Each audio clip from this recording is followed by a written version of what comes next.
Nigeria starts AFCON with a bang, securing a crucial 2-1 win over Tanzania.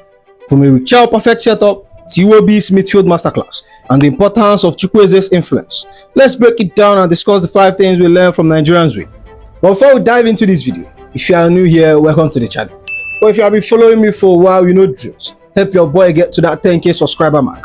And don't forget to like the video and drop your thoughts in the comment section. Let's dive into it. This felt like a statement. Not a flawless performance, but we showed enough to say one thing.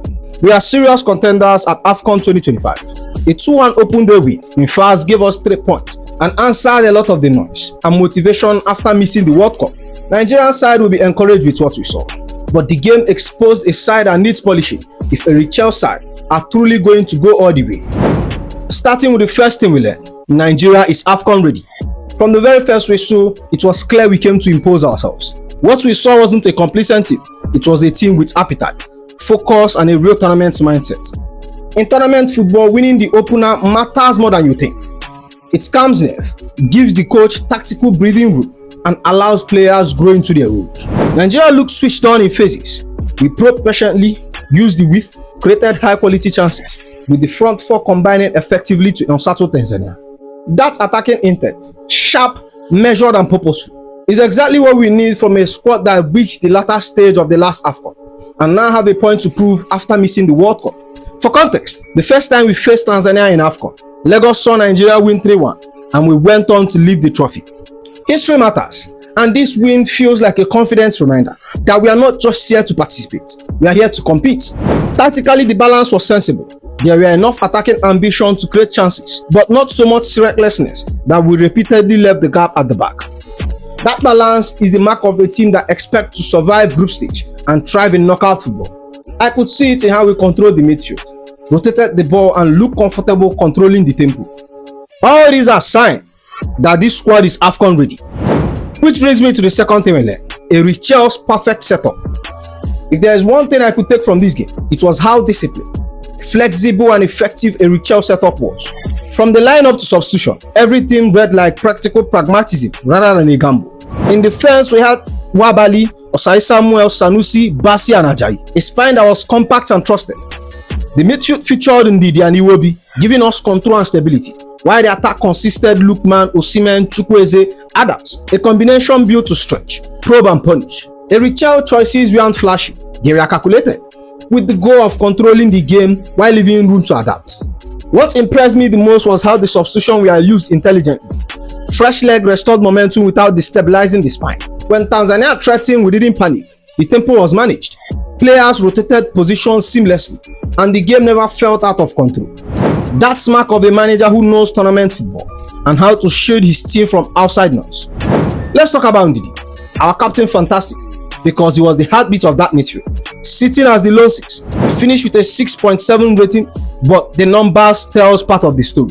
95% accurate passes, 1 shot, 1 on target, 77 touches, 8 defensive contribution, 3 interception, 3 clearance, 9 recoveries. When you look at his heat map, it was clear he was everywhere, influencing transition, linking defense to attack, setting the tone for how we move the ball. Where Eric Chelle really deserved the credit was the early pressing plan in midfield, overloading the half spaces and creating opportunities. And don't forget the timing of the attacking substitutions, which helped restore momentum after Tanzania equalized. In short, what we saw was a textbook tournament approach, compact, resilient, capable of adapting without losing structure. If AFCON is our managing moment as much as talent, then this performance tells me we are in very capable hands. Moving on to the third thing we learned, respect Alex Iwobi. In my preview, I said Alex Iwobi would be our most important player in attack, and he absolutely vindicated that call. He finished with an excellent 8.2 rating, and when you break down his contribution, it was clear why he's so vital. 2 assists, 1 big chance created, 1 accurate cross, 91% passing accuracy, 1 shot. Intelligence on the ball was on full display. The pass that unlocked the chance for Samuel Chukwueze opener was textbook version, the kind of pass that separates good midfielders from world-class orchestrators. He was the bridge between our midfield control and our attacking thought, dictating tempo, creating chances that forced Tanzania to react. Watching the live action, it was clear he delivered the key through balls and helped Nigerians transition quickly from defense to attack. That ability to provide high-value chances from midfield is exactly why we rely on him. He sets the rhythm, supplies our forward with the service they need. Defensively, Iwobi's positional discipline was equally impressive. He dropped into lane to plug gaps, stopped counter-attacks, and provided covers for our backline when the game becomes stretched. That balance of creativity and discipline is why he can be a difference maker, especially in tight knockout ties, where moments of brilliance and control are deciding factors. If I'm being honest, Iwobi wasn't just important, he was the heartbeat of this team. The one who ensures our attack flow, our midfield stays in control, and the forward had the service they need to shine. Which brings me to the fourth thing we learned. The attack is attacking. One thing that was clear from the moment that we kicked off, the front four of Osimhen, Adams, Chukwueze and Lookman brought real threats. They combined intelligently, attacked half spaces, rotated position, and moved the Tanzania defense around. The openings were there. Nigeria could have easily scored more than the 2 goals we took. Let's start with Ademola Lookman, whose solo effort to restore the lead perfectly demonstrated individual quality and the ability to win game through a moment of genius. He finished with a 7.7 rating, 1 goal, 2 key passes, 4 shots, 2 on target. Lookman movement, timing and awareness made him a constant threat. That moment reminded us why we always trust him to change the game. He can create something out of nothing, and today he did just that. On the opposite front, Samuel Chukwueze, who has been on fire coming into the competition, continued to impress. He finished with a 7.5 rating, 1 big chance created, 2 key passes, 1 accurate cross, 2 shots, 2 on target, 57 touches, 6 successful dribbles. With Chukwueze, the numbers only tell part of the story. Watching him, you saw a player constantly questioning the Tanzanian defense, cutting inside, drifting wide, keeping defenders guessing. His heat map showed exactly why he's so dangerous. He's a player you can't pin down, which gives us a tactical advantage and open spaces for teammates. Now let's talk strikers. Victor Osimhen, one of my personal favorites, finished with a 6.5 rating, 7 shots, 3 on target, 1 big chance created, 28 touches. Even without a goal today, he delivered a solid performance. Talking about Osimhen can feel like a broken record because we all know what he brings: strength, movement, presence, and today was no different. The only thing missing was the final finish, but the quality of his involvement set the tone for the rest of the tournament. Alongside him, Aquara finished with a 6.4 rating, 2 shots, 1 on target, 1 woodwork, 1 big chance missed, 1 big chance created. Adams complemented Osimhen perfectly. His movement, awareness, and ability to occupy defenders allowed Osimhen to operate freely.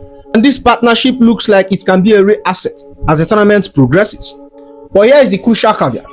Clinical edge cannot be taken for granted. Tanzania gave us opening we needed to finish. Headers on the crossbar, one-on-ones, they were forced into saves, and have chances lacking composure. In a long tournament, mixed opportunities accumulate, and that's where matches are won or lost. The coaching staff must continue working on finishing under pressure, timing of runs, and composure in tight spaces. If Nigeria sharpens this area, this front line won't be dangerous. It becomes a potential tournament winning weapon. Today, the attack impressed with movement, creativity, and threat. Tomorrow, with a sharper edge in front of goal, it can be unstoppable. But moving on to the last and final thing we learned, defense needs to be sharp.